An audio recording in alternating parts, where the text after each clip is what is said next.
બેટા, હું વિચારું છું કે કોઈ સારો ઘર પરિવાર જોઈને તારા લગ્ન કરી દઈએ, કારણ કે લગ્ન યોગ્ય સમયે થાય તો જ સારા લાગે છે.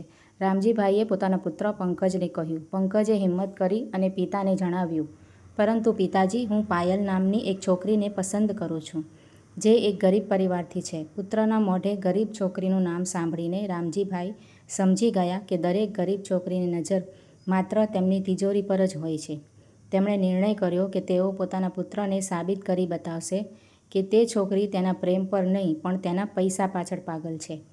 બીજે દિવસે અબજોના માલિક રામજીભાઈ, જેમણે ક્યારેય પોતાના મોંઘા બૂટ પર ધૂળનો એક કણ પણ સહન કર્યો નહોતો, આજે ફાટેલા જૂના અને મેલા કપડામાં હતા. તેમણે પોતાના વાળમાં સફેદ પાવડર લગાવીને તેમણે એક લાચાર વૃદ્ધ ભિખારીનું રૂપ ધારણ કર્યું. તેમની આંખોમાં એવું ખાલીપણું હતું જે જાણે જીવવાની બધી આશા ખોઈ બેઠું હોય. તેઓ એ મંદિરના પગથિયા પર જઈને બેસી ગયા, જ્યાંથી પાયલ રોજ સાંજે પોતાની દુકાન બંધ કરીને ઘરે પાછી ફરતી હતી. સાંજ થતાં પાયલ આખા દિવસના થાક પછી પોતાની નાની અમસ્તી કમાણી દુપટ્ટામાં બાંધીને મંદિર પાસેથી પસાર થઈ. તેની ચાલમાં ઉતાવળ હતી, કારણ કે ઘરે પહોંચીને તેને પોતાની બીમાર માતાને દવા આપવાની હતી અને આજે કમાણી પણ ઓછી થઈ હતી, તેથી તેના કપાળ પર ચિંતાની રેખાઓ સ્પષ્ટ હતી.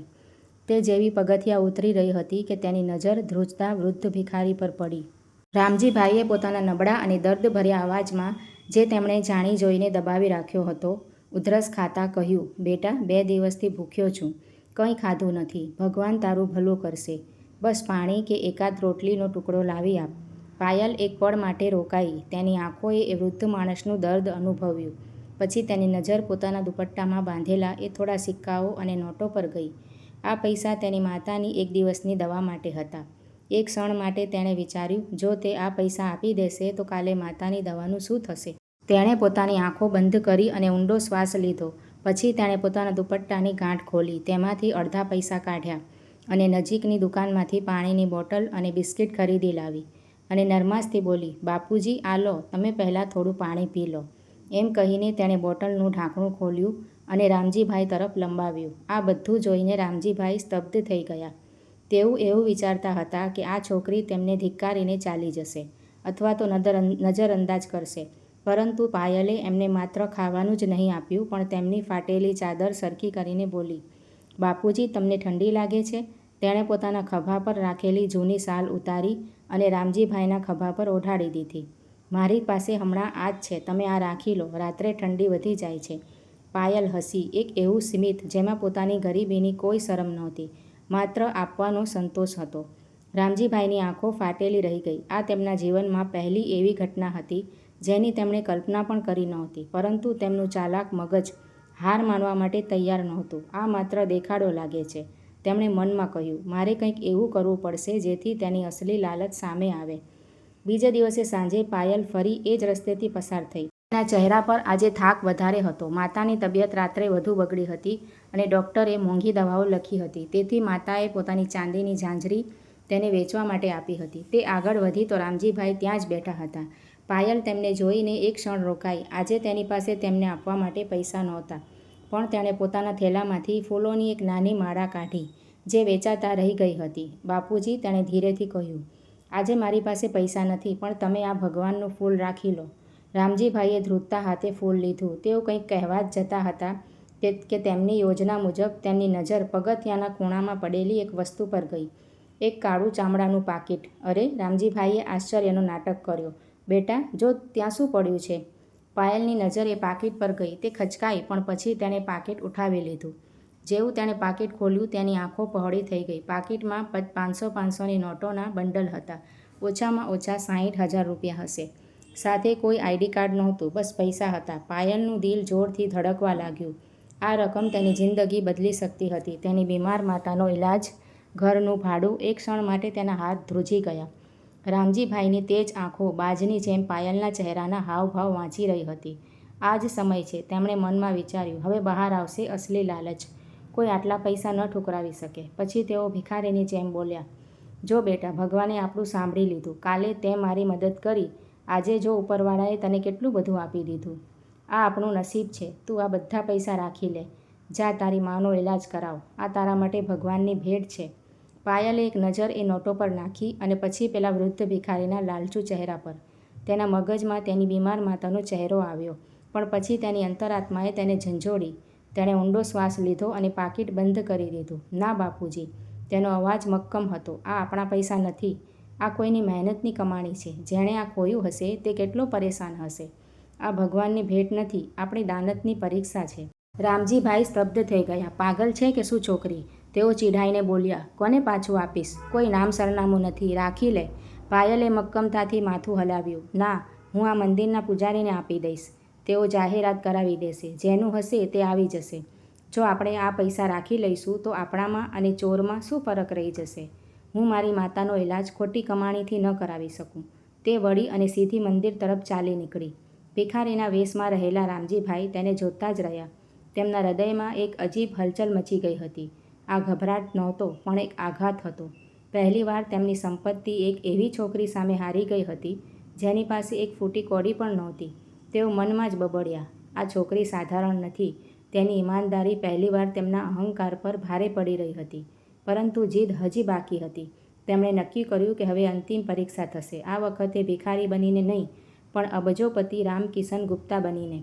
બીજી સવારે પાયલ પોતાની ફૂલની દુકાન પર બેસીને હાર ગૂંથી રહી હતી. ત્યારે રસ્તા પર ચાલતા લોકોનું ધ્યાન એક ચમચમાતી સફેદ ગાડી પર ગયું, જે આ ગલીમાં ક્યારેય આવતી નહોતી. તે સીધી પાયલની નાની દુકાન પાસે આવીને ઊભી રહી. ગાડીમાંથી એક સૂટ-બૂટવાળો ડ્રાઈવર ઉતર્યો અને પાછળનો દરવાજો ખોલ્યો. એક મોંઘા સૂટ પહેરેલો માણસ બહાર નીકળ્યો.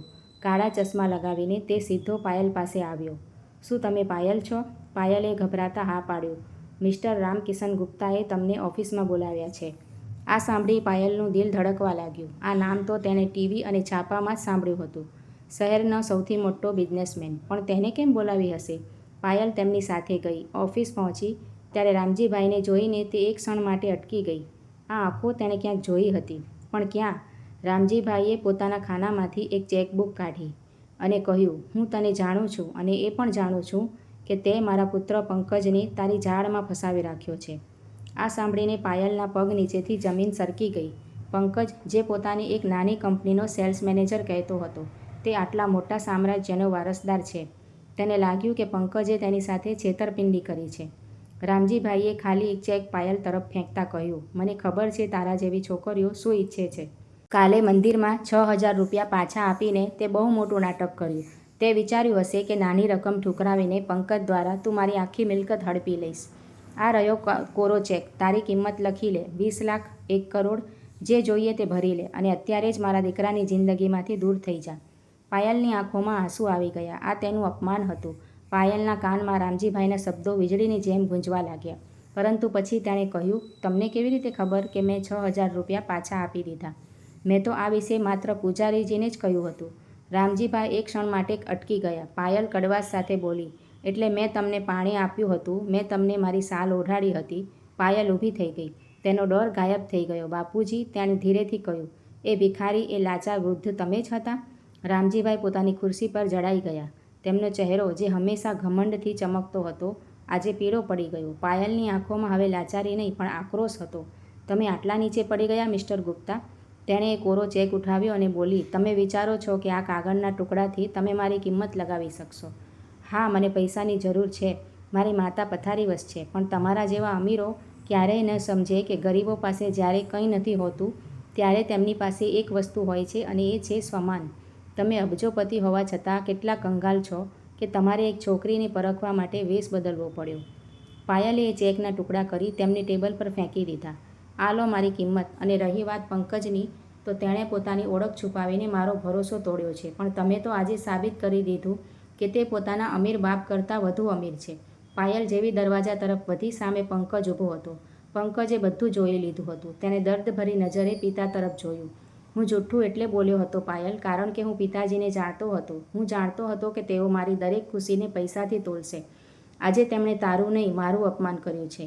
રામજીભાઈનું અભિમાન ચકનાચૂર થઈ ગયું હતું. મંદિરના એ પગથિયાં, પાયલની એ ફાટેલી સાલ, જે આજે પણ તેમની તિજોરીમાં ક્યાંક છુપાયેલી હતી, બધું યાદ આવવા લાગ્યું. તેઓ પોતાની ખુરશી પરથી ઊભા થયા અને હાથ જોડીને બોલ્યા, સાચું કહે છે બેટા, તે આજે મારી અસલી ઓકાત બતાવી દીધી. જો થઈ શકે તો આ આંધળા બાપાને માફ કરી દેજે. પાયલ ત્યાંથી નીકળી ગઈ.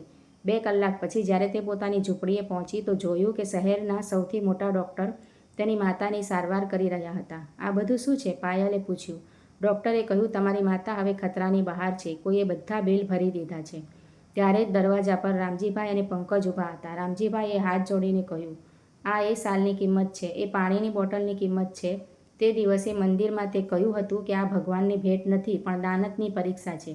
તું પાસ થઈ ગઈ બેટા, હું નાપાસ થયો. પાયલે રામજીભાઈના હાથ પકડ્યા અને ધીરેથી બોલી, અંદર આવો બાપુજી, ઘર નાનું છે પણ તમારી દીકરીનું જ છે.